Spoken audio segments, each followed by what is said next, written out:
महापुराण की दशम स्कंद 87वां अध्याय वेद स्तुति।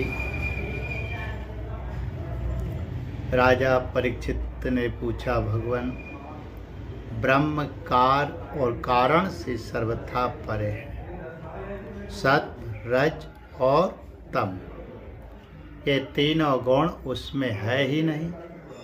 मन और वाणी से संकेत रूप में भी उसका निर्देश नहीं किया जा सकता। दूसरी ओर समस्त श्रुतियों का विषय गुण ही है। वे जिस विषय का वर्णन करती है उसके गुण, जाति, क्रिया अथवा रूढ़ी का ही निर्देश करती। ऐसी स्थिति में श्रुतियाँ निर्गुण ब्रह्म का प्रतिपादन किस प्रकार करती? क्योंकि निर्गुण वस्तु का स्वरूप तो उनकी पहुंच के परे है। श्री सुखदेव जी कहते हैं, परीक्षित, भगवान सर्वशक्तिमान और गुणों के निधान है। श्रुतियां स्पष्टतः सगुण का ही निरूपण करती हैं, परंतु विचार करने पर उनका तात्पर्य निर्गुण ही निकलता है। विचार करने के लिए ही भगवान ने जीवों के लिए बुद्धि, इंद्रिय, मन और प्राणों की सृष्टि की है। इनके द्वारा वे स्वेच्छा से अर्थ, धर्म, काम अथवा मोक्ष का अर्जन कर सकते हैं।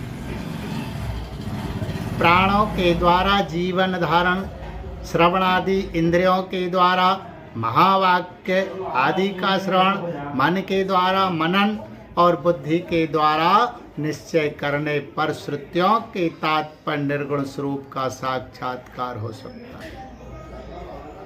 इसलिए श्रुतियां सगुण का प्रतिपादन करने पर भी वस्तुतः निर्गुण परक है। ब्रह्म का प्रतिपादन करने वाली उपनिषद का यही स्वरूप है।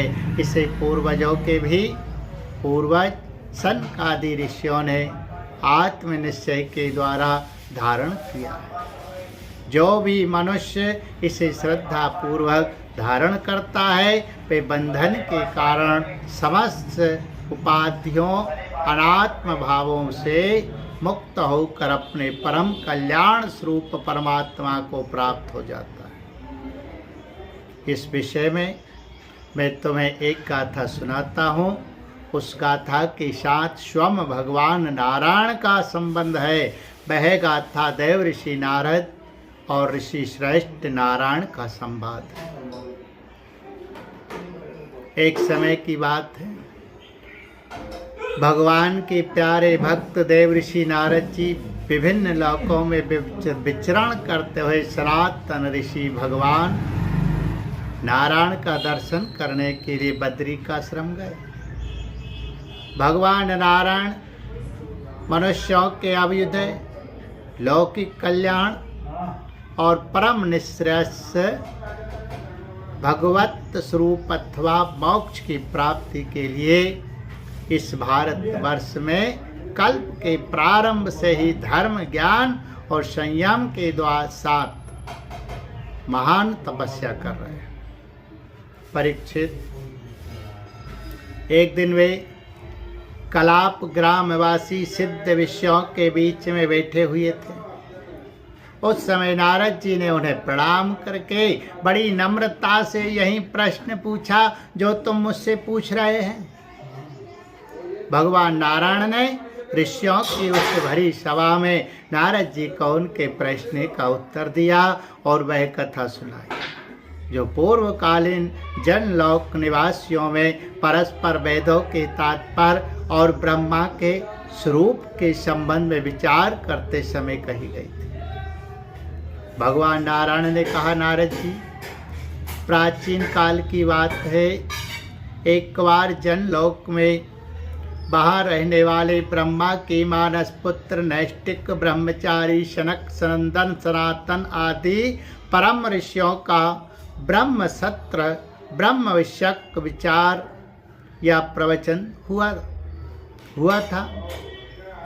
उस समय तुम मेरे श्वेत दीपाधिपति अनिरुद्ध मूर्ति का दर्शन करने के लिए श्वेत दीप चले गए थे। उस समय वहाँ उस ब्रह्मा के संबंध में बड़ी सुंदर चर्चा हुई थी, जिसके विषय में श्रुतियाँ भी मौन धारण कर लेती, स्पष्ट वर्णन करके तात्पर्य रूप से ललित लक्षित कराती हुई उसी में सो जाती। उस ब्रह्म सत्र में यही प्रश्न उपस्थित किया गया था जो तुम मुझसे पूछ रहे हो। सनक, सनंदन, सनातन, सनत कुमार ये चारों भाई शास्त्रीय ज्ञान, तपस्या और शील स्वभाव में समान हैं। उन लोगों की दृष्टि में शत्रु, मित्र और उदासीन एक से है, फिर भी उन्होंने अपने में से सनंदन को तो वक्ता बना लिया और शेष भाई सुनने के इच्छुक बनकर बैठ गए। सनंदन जी ने कहा, जिस प्रकार प्रातः काल होने पर सोते हुए सम्राट को जगाने के लिए अनुजीवी बंदी जन उसके पास आते हैं और सम्राट के पराक्रम तथा स्वस का गान करके उसे जगाते हैं, वैसे ही जाओ परमात्मा अपने बनाए हुए संपूर्ण जगत को अपने में लीन करके अपनी शक्तियों के सहित सोए रहते हैं। तब प्रलय के अंत में श्रुतियाँ उनका प्रतिपादन करने वाले वचनों से उन्हें इस प्रकार जगाती है। श्रुतियाँ कहती है, अजित आप ही सर्वश्रेष्ठ, आप पर कोई विजय नहीं प्राप्त कर सकता। आपकी जय हो प्रभु। आप स्वभाव से ही समस्त ऐश्वर्यों से पूर्ण है, इसलिए चराचर प्राणियों को फंसाने वाली माया का नाश कर दीजिए प्रभु। इस गुणमयी माया ने दोष के लिए जीवों के आनंदादिमय सहज स्वरूप का आच्छादन करके उन्हें बंधन में डालने के लिए ही सत्ववादी गुणों को ग्रहण किया। जगत में जितनी भी साधना, ज्ञान, क्रिया आदि शक्तियां हैं, उन सबको जगाने वाले आप ही हैं। इसलिए आपके मिटाए बिना यह माया मिट नहीं सकती। इस विषय में यदि प्रमाण पूछा जाए तो आपकी श्वास भूता सुत्या ही हम ही प्रमाण हैं। यद्यपि हम आपका स्वरूपतः वर्णन करने में असमर्थ हैं, परंतु जब कभी आप माया के द्वारा जगत की सृष्टि करके सगुण हो जाते हैं या उसको निषेध करके स्वरूप स्थिति की लीला करते हैं अथवा अपना सच्चिदानंद स्वरूप श्री विग्रह प्रकट करके क्रीड़ा करते हैं, तभी हम यत् किंचित आपका वर्णन करने में समर्थ होती। इसमें संदेह नहीं कि हमारे द्वारा इंद्र, वरुण आदि देवताओं का भी वर्णन किया जाता है, परंतु हमारे श्रुतियों के सारे मंत्र अथवा सभी मंत्र दृष्टा ऋषि प्रतीत होने वाले इस संपूर्ण जगत को ब्रह्म स्वरूप ही अनुभव करते हैं, क्योंकि जिस समय यह सारा जगत नहीं रहता उस समय भी आप बच रहते हैं। जैसे घट, शराब, मिट्टी का प्याला, कसोरा आदि सभी विकार मिट्टी से ही उत्पन्न और उसी में लीन होते हैं, उसी प्रकार संपूर्ण जगत की उत्पत्ति और प्रलय आप में ही होती है। आप में ही होती है। तब क्या आप पृथ्वी के समान विकारी है? नहीं, आप तो एक रस निर्विकार है। इसी से तो यह जगत आप में उत्पन्न नहीं प्रतीत है। इसलिए जैसे घट, शराब आदि का वर्णन भी मिट्टी का ही वर्णन है, वैसे इंद्र, वरुण आदि देवताओं का वर्णन भी आपका ही वर्णन है। यही कारण है कि विचारशील ऋषि मन से जो कुछ सोचा जाता है और वाणी से जो कुछ कहा जाता है उसे आप में ही स्थित आपका ही स्वरूप देखते हैं। मनुष्य अपना पैर चाहे कहीं भी रखे, ईंट, पत्थर या काठ पर, होगा वह पृथ्वी पर ही, क्योंकि वे सब पृथ्वी स्वरूप ही है। इसलिए हम चाहे जिस नाम या जिस रूप का वर्णन करें वे आपका ही नाम, आपका ही रूप है। भगवान, लोक, सत्व, रज, तम, इन 3 गुणों की माया से बने हुए अच्छे बुरे भावों या अच्छी बुरी क्रियाओं में उलझ जाया करते, परंतु आप तो उस माया नटी के स्वामी, उसको नचाने वाले हैं। इसीलिए विचारशील पुरुष आपकी लीला कथा के अमृत सागर में गोते लगाते रहते हैं और इस प्रकार अपने सारे पाप ताप को धो बहा देते हैं। क्यों ना हो आपकी लीला कथा सभी जीवों के माया मल को नष्ट करने वाली जो है। पुरुषोत्तम, जिन महापुरुषों ने आत्मज्ञान के द्वारा अंतःकरण के राग द्वेष आदि और शरीर के कालकृत जरा मरण आदि दोष मिटा दिए हैं और निरंतर आपके उस स्वरूप की अनुभूति में मग्न रहते हैं जो अखंड आनंद स्वरूप है, उन्होंने अपने पाप तापों को सदा के लिए शांत भस्म कर दिया है। इसके विषय में तो कहना ही क्या है। भगवान, प्राणधारियों के जीवन की सफलता इसी में है कि आपका भजन सेवन करे, आपकी आज्ञा का पालन करे। यदि वे ऐसा नहीं करते तो उनका जीवन व्यर्थ है और उनके शरीर में श्वास का चलना ठीक वैसा ही है जैसा लुहार की धौकनी में हवा का आना जाना। महतत्व अहंकार आदि ने आपके अनुग्रह से आपके उनमें प्रवेश करने पर भी इस ब्रह्मांड की सृष्टि की। अन्नमय, प्राणमय, मनोमय, विज्ञानमय और आनंदमय, इन 5 कोशों में पुरुष रूप से रहने वाले, उनमें मैं की स्फूर्ति करने वाले भी आप ही हैं।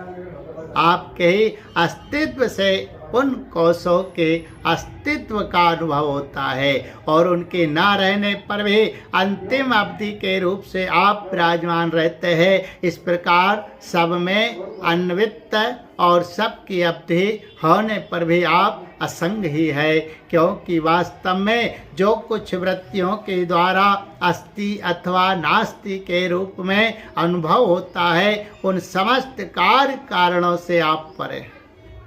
नेति के द्वारा इन सब का निषेध हो जाने पर भी आप ही शेष रहते हैं, क्योंकि आप उस निषेध के भी साक्षी है और वास्तव में आप ही एकमात्र सत्ता है। इसलिए आपके भजन के बिना जीव का जीवन व्यर्थ है, क्योंकि आप ही एकमात्र सत्ता है।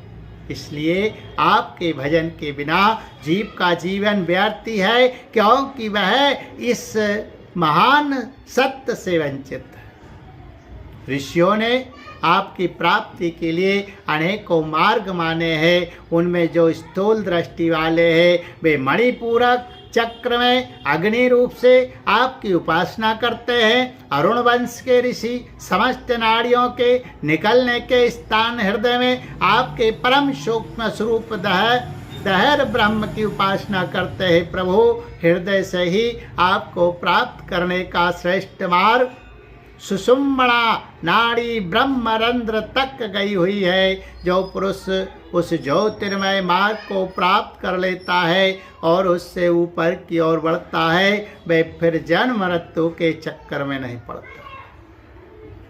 भगवान, आपने देवता, मनुष्य और पशु पक्षी आदि योनियां बनाई है। सदा सर्वत्र सब रूपों में आप ही है। इसलिए कारण रूप से प्रवेश न करने पर भी आप ऐसे जान पड़ते हैं मानो उसमें प्रविष्ट हुए हो। साथ ही विभिन्न आकृतियों का अनुकरण करके कहीं उत्तम तो कहीं अधम रूप से प्रतीत होते हैं। जैसे आग छोटी बड़ी लकड़ियों और कर्मों के अनुसार प्रचुर अथवा अल्प परिमाण में या उत्तम अधम रूप में प्रतीत होती है। इसलिए संत पुरुष लौकिक पारलौकिक कर्मों की दुकानदारी से उनके फलों से विरक्त हो जाते हैं और अपनी निर्मल दृष्ट बुद्धि से सत्य असत्य आत्मा अनात्मा को पहचान कर जगत के झूठे रूपों में नहीं फंसते, आपके सर्वत्र एक रस स्वभाव से स्थित सत्य स्वरूप का साक्षात्कार करते। प्रभु, जीव जिन शरीरों में रहता है वे उसके कर्म के द्वारा निर्मित होते हैं और वास्तव में उन शरीरों के द्वारा कारण रूप आवरणों से वह रहित है, क्योंकि वस्तुतः उन आवरणों की सत्ता ही नहीं है। तत्वज्ञानी पुरुष ऐसा कहते हैं कि समस्त शक्तियों को धारण करने वाले आपका ही वह स्वरूप है। स्वरूप होने के कारण अंश ना होने पर भी उसे अंश कहते हैं और निर्मित ना होने पर भी निर्मित कहते हैं। इसी से बुद्धिमान पुरुष जीव के वास्तविक स्वरूप पर विचार करके परम विश्वास के साथ आपके चरण कमलों की उपासना करते हैं, क्योंकि आपके चरण ही समस्त वैदिक कर्मों के समर्पण स्थान और मोक्ष स्वरूप है। भगवान परमात्मा तत्व का ज्ञान प्राप्त करना अत्यंत कठिन, उसी का ज्ञान कराने के लिए आप विविध प्रकार की अवतार ग्रहण करते हैं और उनके द्वारा ऐसी लीला करते हैं जो अमृत के महासागर से भी मधुर और मादक होती है। जो लोग उसका सेवन करते हैं उनकी सारी थकावट दूर हो जाती है, वे परमानंद में मग्न हो जाते हैं। कुछ प्रेमी भक्त तो ऐसे होते हैं जो आपकी लीला कथाओं को छोड़कर मोक्ष की भी अभिलाषा नहीं करते। स्वर्ग आदि की तो बात ही क्या है, वे आपके चरण कमलों के प्रेमी परमहंसों के सत्संग में जहाँ आपकी कथा होती है इतना सुख मानते हैं कि उसके लिए इस जीवन में प्राप्त अपने घर गृहस्थी का भी परित्याग कर देते। प्रभु, ये शरीर आपकी सेवा का साधन होकर जब आपके पद का अनुरागी हो जाता है तब आत्मा हितैषी सुहृदय और प्रिय व्यक्ति के समान आचरण करता है। आप जीव के सच्चे हितैषी प्रियतम और आत्मा ही है और सदा सर्वदा जीव को अपनाने के लिए तैयार भी रहते हैं।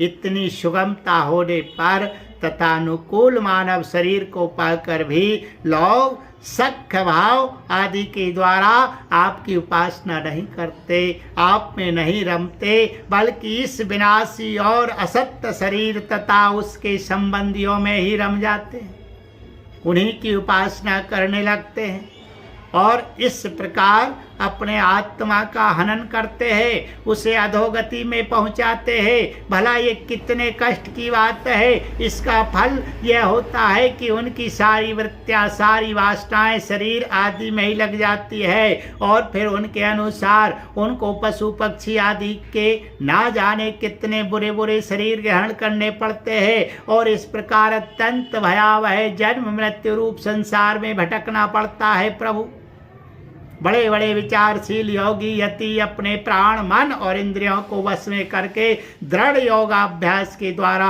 हृदय में आपकी उपासना करते हैं, परंतु आश्चर्य की बात तो यह है कि उन्हें जिस पद की प्राप्ति होती है उसी की प्राप्ति उन शत्रुओं को भी हो जाती है जो आपसे बैर भाव रखते हैं, क्योंकि स्मरण तो वे ही करते ही है।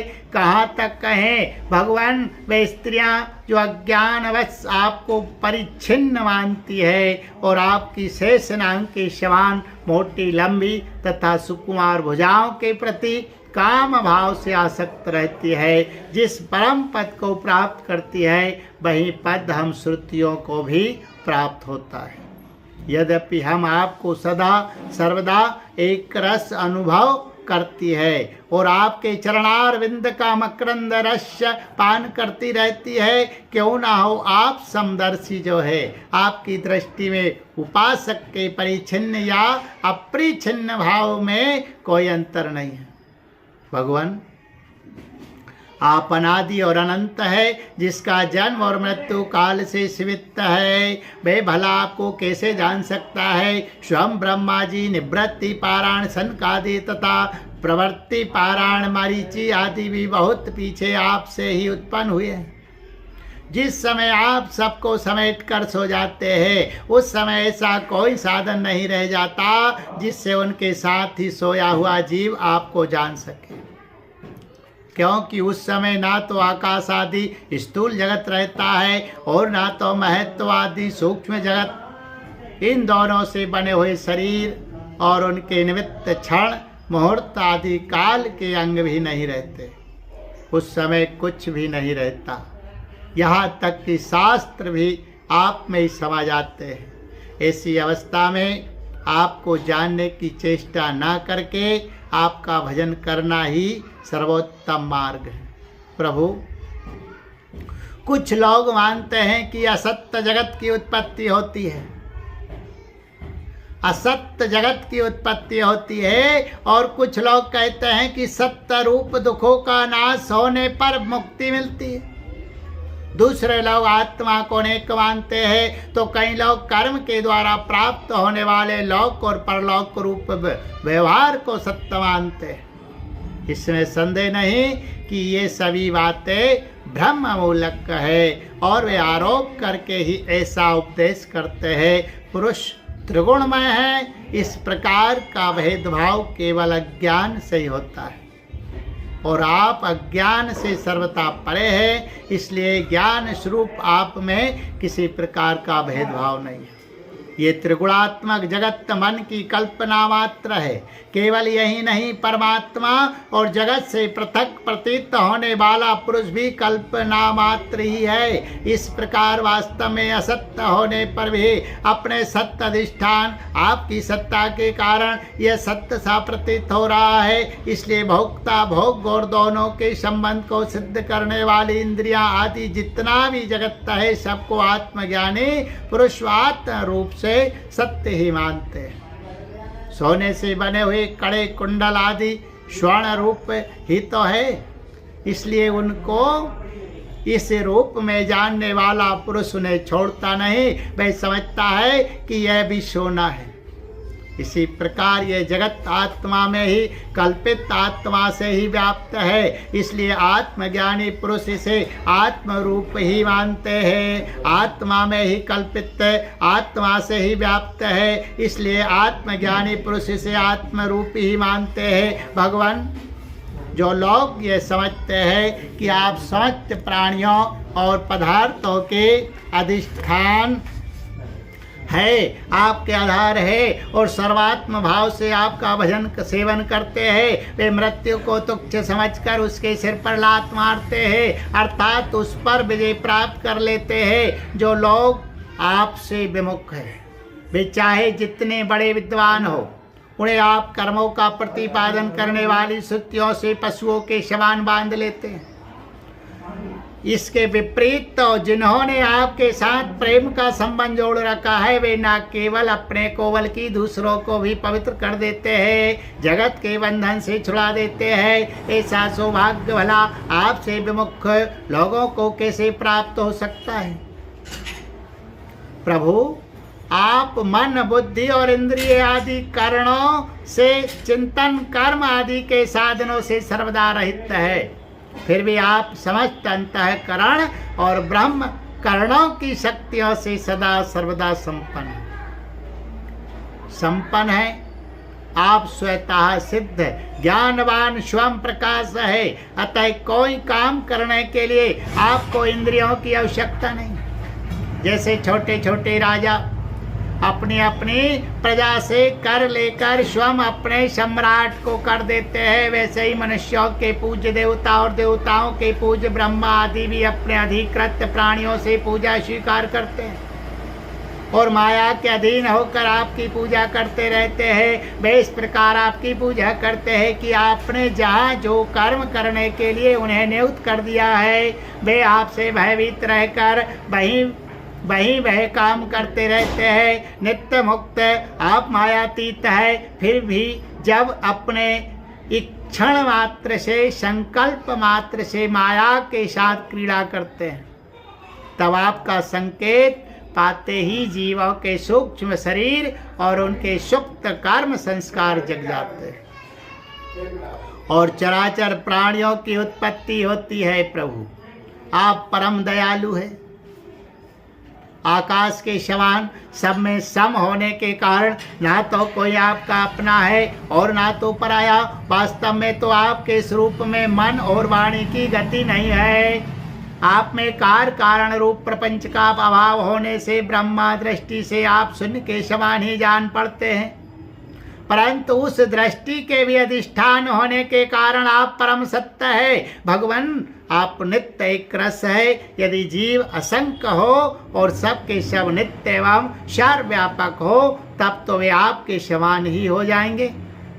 उस हालत में वे शासित है और आप शासक, यह बात बन ही नहीं सकती। और तब आप उनका नियंत्रण कर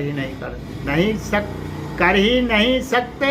उनका नियंत्रण आप तभी कर सकते हैं जब वे आपसे उत्पन्न एवं आपकी अपेक्षा न्यून हो। इसमें संदेह नहीं कि ये सब के सब जीव अथवा इनकी एकता या विभिन्नता आप से ही उत्पन्न हुई है, इसलिए आप उनके कारण रूप से रहते हुए भी उनके नियामक है। वास्तव में आप उनमें सम रूप से स्थित है, परंतु ये जाना नहीं जा सकता कि आपका वह स्वरूप कैसा है, क्योंकि जो लोग ऐसा समझते हैं कि हमने जान लिया, उन्होंने वास्तव में आपको नहीं जाना। उन्होंने तो केवल अपनी बुद्धि के विषय को जाना है जिससे आप परे हैं, और साथ ही मति के द्वारा जितनी वस्तुएं जानी जाती है वे मतियों की विभिन्नता के कारण भिन्न भिन्न होती। इसलिए उनकी दुष्टता एक मत के साथ दूसरे मत का विरोध प्रत्यक्ष ही है। अतएव आपका स्वरूप समस्त मतों के परे है। स्वामिन जीव आपसे उत्पन्न होता है, यह कहने का ऐसा अर्थ नहीं है कि आप परिणाम के द्वारा जीव बनते हैं। सिद्धांत तो यह है कि प्रकृति और पुरुष दोनों ही अजन्मा है, अर्थात उनका वास्तविक स्वरूप जो आप है वही मृत्युओं के अंदर उतरता नहीं, जन्म नहीं लेता। तब प्राणियों का जन्म कैसे होता है? अज्ञान के कारण प्रकृति को पुरुष और पुरुष को प्रकृति समझ लेने से, एक का दूसरे के साथ संयोग हो जाने से, जैसे बुलबुला नाम की कोई स्वतंत्र वस्तु नहीं है, परंतु उपादान कारण जल और निमित्त कारण वायु के संयोग से उसकी सृष्टि हो जाती है। प्रकृति में पुरुष और पुरुष में प्रकृति का अध्यात्म एक में दूसरे की कल्पना हो जाने के कारण ही जीवों के विविध नाम और गुण रख लिए जाते हैं। अंत में जैसे समुद्र में नदियाँ और मधु में समस्त पुष्पों के रस समा जाते हैं, वैसे ही वे सब के सब उपाधि रहित ताप में समा जाते हैं। इसलिए जीवों की भिन्नता और उनका पृथक अस्तित्व आपके द्वारा नियंत्रित है। उनकी पृथक स्वतंत्रता और सर्वव्यापकता आदि वास्तविक सबको सत्य को ना जानने के कारण ही मानी जाती है।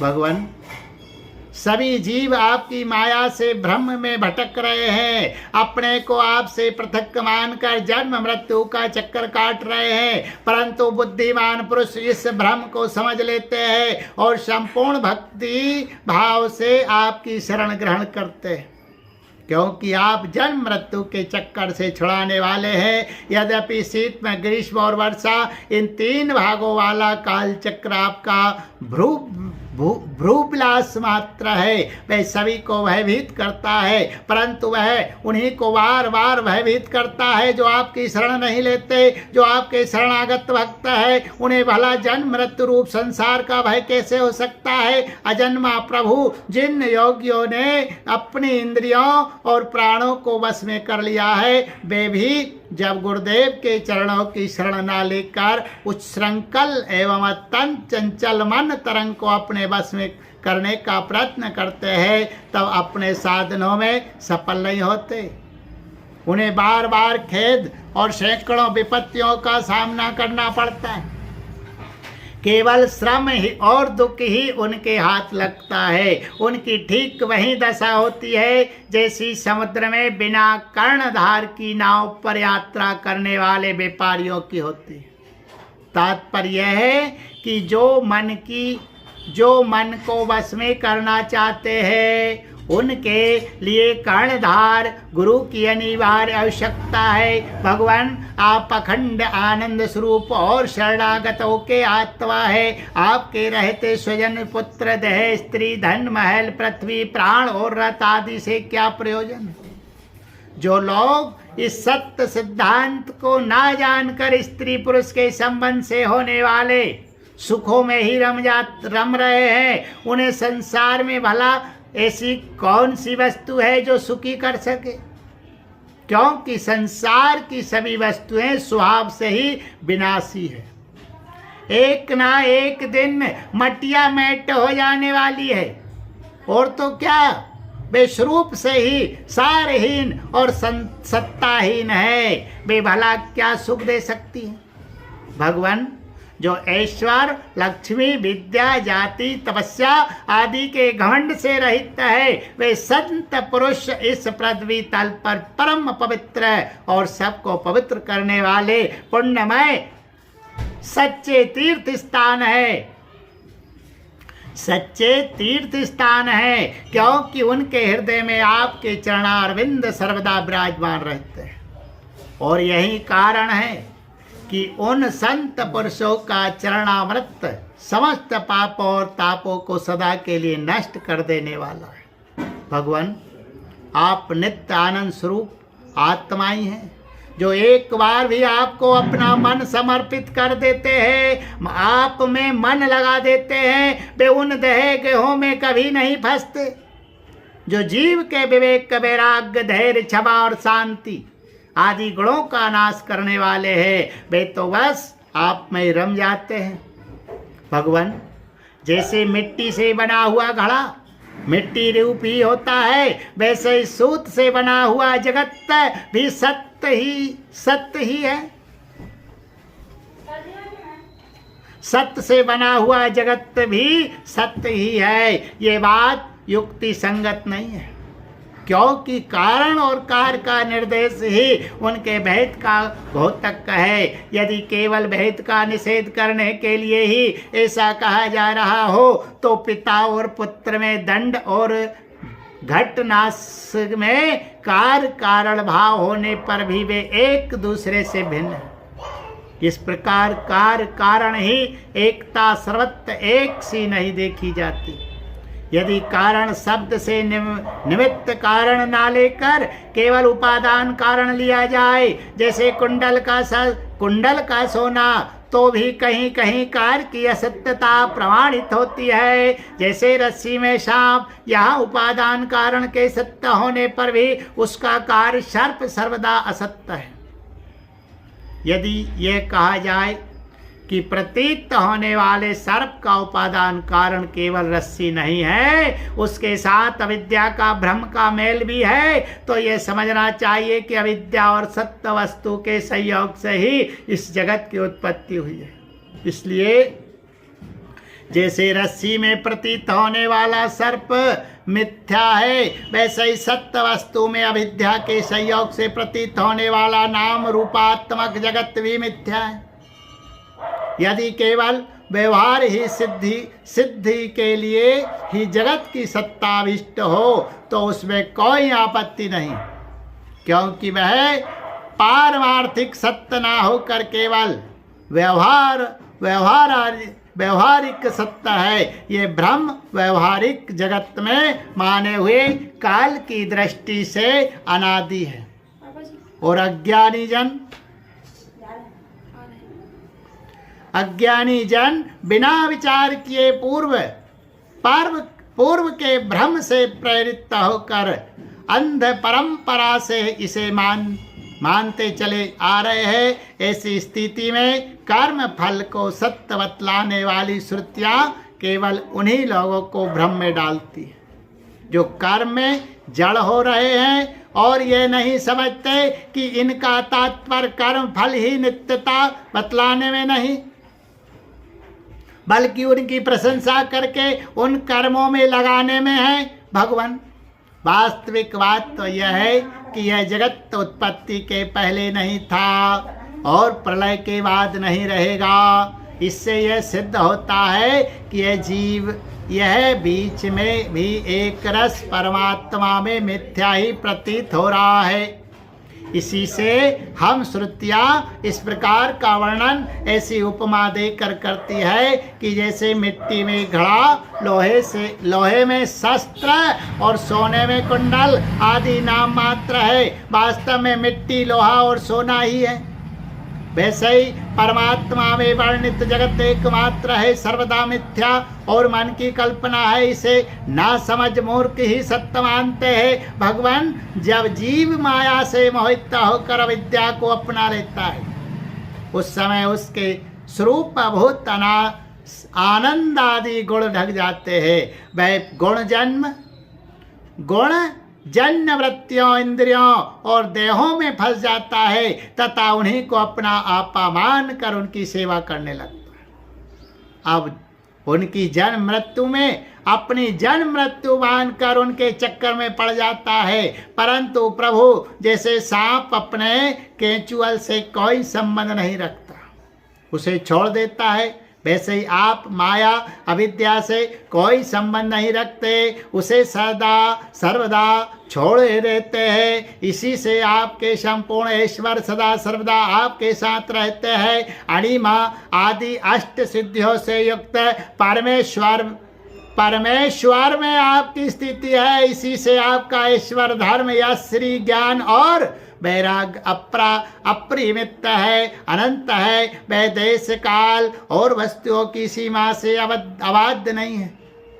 भगवान यदि मनुष्य योगी यति होकर वे हृदय की विषय वासनाओं को उखाड़ नहीं फेंकते तो उन असाधकों के लिए आप हृदय में रहने पर भी वैसे ही दुर्लभ है जैसे कोई अपने गले में मणि पहने हुए हो। सीताराम दादा। परंतु उसकी याद ना रहने पर उसे ढूंढता फिरे इधर उधर। जो साधक अपने इंद्रियों को तृप्त करने में ही लगे रहते हैं, विषयों से विरक्त नहीं होते, उन्हें जीवन भर और जीवन के बाद भी दुख ही दुख भोगना पड़ता है, क्योंकि वे साधक नहीं, दम्भी है। एक तो अभी उन्हें मृत्यु से छुटकारा नहीं मिला है, लोगों को रिझाने धन कमाने आदि के कलेश उठाने पड़ रहे हैं, और दूसरे आपका स्वरूप न जानने के कारण अपने धर्म कर्म का उल्लंघन करने से परलोक में नरक आदि प्राप्त होने का भय भी बना ही रहता है। भगवान आपके वास्तविक स्वरूप को जानने वाला पुरुष आपके दिए हुए पुण्य और पाप कर्मों के फल सुख एवं दुखों को नहीं जानता, नहीं भोगता। वह भोग और भोक्तापन के भाव से ऊपर उठ जाता है। उस समय विधि निषेध के प्रतिपादक शास्त्र भी उससे निवृत्त हो जाते हैं, क्योंकि वे देहाभिमानियों के लिए है, उनकी ओर तो उसका ध्यान ही नहीं जाता। जिसे आपके स्वरूप का ज्ञान नहीं हुआ है, वे भी यदि प्रतिदिन आपकी प्रत्येक युग में की हुई लीलाओं गुणों का गान सुन सुनकर उनके द्वारा आपको अपने हृदय में बैठा लेता है, तो अनंत अचिंत दिव्य गुणों के निवास स्थान प्रभु आपका वह प्रेमी भक्त भी पाप पुण्यों के फल सुख दुखों और विधि निषेधों से अतीत हो जाता है, क्योंकि आप ही उनकी मोक्ष स्वरूप गति है। परंतु इन ज्ञानी और प्रेमियों को छोड़कर और सभी शास्त्र बंधन में है तथा वे उसका उल्लंघन करने पर दुर्गति को प्राप्त होते हैं। भगवान स्वर्ग आदि लोकों के अधिपति इंद्र ब्रह्मा प्रवृत्ति भी आपकी थाय आपका पार ना पा सके, और आश्चर्य की तो बात यह है कि आप भी उसे नहीं जानते, क्योंकि जब अंत है ही नहीं तब कोई जानेगा कैसे प्रभु। जैसे आकाश में हवा से धूल के नन्हे नन्हे कण उड़ते रहते हैं, वैसे ही आप में काल के वेग से अपने से उत्तरोत्तर 10 गुने 7 आवरणों के सहित असंग ब्रह्मांड एक साथ ही घूमते रहते हैं। तब भला आपकी सीमा कैसे मिले? हम श्रुतियां भी आपके स्वरूप का साक्षात वर्णन नहीं कर सकती। आपकी अतिरिक्त वस्तुओं का निषेध करते करते अंत में अपना भी निषेध कर देती है और आप में ही अपनी सत्ता खोकर सफल हो जाती है। भगवान नारायण ने कहा, देव ऋषि, इस प्रकार सनकादि ऋषियों ने आत्मा और ब्रह्म की एकता बतलाने वाला उपदेश सुनकर आत्म स्वरूप को जाना और नित्य सिद्ध होने पर भी इस उपदेश से कृत से होकर उन लोगों ने सनंदन की पूजा की। नारद सनकादि ऋषि सृष्टि के आरंभ में उत्पन्न हुए थे। अतएव वे सबके पूर्वज है। उन आकाशगामी महात्माओं ने इस प्रकार समस्त वेद पुराण और उपनिषदों का रस निचोड़ लिया है। ये सबका सार सर्वस्व है। देवर्षि, तुम भी उन्हीं के समान ब्रह्मा के मानस पुत्र हो, उनकी ज्ञान संपत्ति के उत्तराधिकारी हो। तुम भी श्रद्धा के साथ इस ब्रह्मात्म विद्या को धारण करो और स्वच्छंद भाव से पृथ्वी में विचरण करो। यह विद्या मनुष्यों की समस्त वासनाओं को भस्म कर देने वाली। श्री सुखदेव जी कहते हैं, परीक्षित, देव ऋषि नारद बड़े संयमी, ज्ञानी, पूर्णकाम और नैष्टिक ब्रह्मचारी है। वे जो कुछ सुनते हैं उन्हें उसकी धारणा हो जाती है। भगवान नारायण ने उन्हें जब इस प्रकार उपदेश किया था, उन्होंने बड़ी श्रद्धा से उसे ग्रहण किया और उनसे ये कहा, देव ऋषि नारद जी ने कहा, भगवान, आप सच्चिदानंद स्वरूप श्री कृष्ण हैं। आपकी कीर्ति परम पवित्र है। आप समस्त प्राणियों के परम कल्याण मोक्ष के लिए कमनीय कलावतार धारण किया करते हैं। मैं आपको नमस्कार करता हूँ। परीक्षित, इस प्रकार महात्मा देव ऋषि नारद आदि ऋषि भगवान नारायण को और उनके शिष्यों को नमस्कार करके स्वयं मेरे पिता श्री कृष्ण द्वैपायन के आश्रम पर गए। भगवान वेदव्यास ने उनका यथोचित सत्कार किया। वे आसन स्वीकार करके बैठ गए। इसके बाद देव ऋषि नारद जी ने जो कुछ भगवान नारायण के मुँह से सुना था, वह सब कुछ मेरे पिताजी को सुना दिया। राजन, इस प्रकार मैंने तुम्हें बतलाया कि मन वाणी से अगोचर और समस्त प्राकृत गुणों से रहित पर ब्रह्म परमात्मा का वर्णन श्रुतियाँ किस प्रकार करती है और उसमें मन का कैसे प्रवेश होता है, यही तो तुम्हारा प्रश्न था। परीक्षित, भगवान ही इस विश्व का संकल्प करते हैं तथा उसके आदि मध्य और अंत में स्थित रहते हैं। वे प्रकृति और जीव दोनों के स्वामी है। उन्होंने ही इसकी सृष्टि करके जीव के साथ उसमें प्रवेश किया है और शरीरों का निर्माण करके वे ही उनका नियंत्रण करते हैं। जैसे गाढ़ निद्रा सुषुप्ति में मग्न पुरुष अपने शरीर का अनुसंधान छोड़ देता है, वैसे ही भगवान को पाकर यह जीव माया से मुक्त हो जाता है। भगवान ऐसे विशुद्ध केवल चिन्ह मात्र तत्व है कि उनमें जगत के कारण माया अथवा प्रकृति का रत्ती भर भी अस्तित्व नहीं है। वे ही वास्तव में अभय स्थान है। उनका चिंतन निरंतर करते रहना चाहिए। बोले गोविंद गोपाल कृष्ण भगवान की जय। पुराण पुरुष पुरुषोत्तम भगवान की जय। सत्य सनातन वैदिक धर्म की जय।